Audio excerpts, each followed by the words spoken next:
It's very seldom that I recommend any kind of product, but if you're going to even think about doing any fire eating in your lifetime, you must read The Professional's Guide to Fire Eating by Brian Brushwood. This is the book you have to have before you'd attempt anything else. Also, I'd like to just say, unless you're at least 18 years old, you have friends around you when you try some of these techniques, don't even think about it. I spent about 8 hours solid with a professional fire eater before the first time I ever tried it myself. Do not attempt this unless you have a professional and you've read the book cover to cover, Brian Brushwood's The Professional's Guide to Fire Eating. Highly recommended. Now with this transfer, again, I'm just going to cheat out and show you, look at the distance I have between the fire and my body, always keeping the fire away from my body.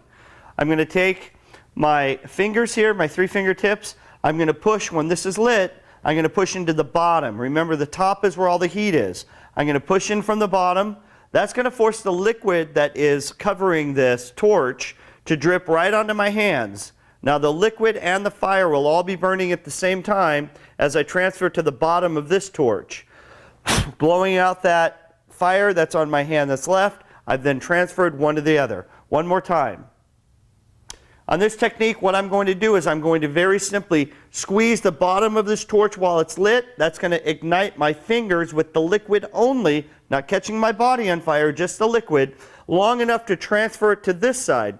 This one's already been dipped in liquid. It's going to take a very small spark to get that going. So it's here, count 1,000, it's lit, blow this out, make sure there's no fire left on my hands.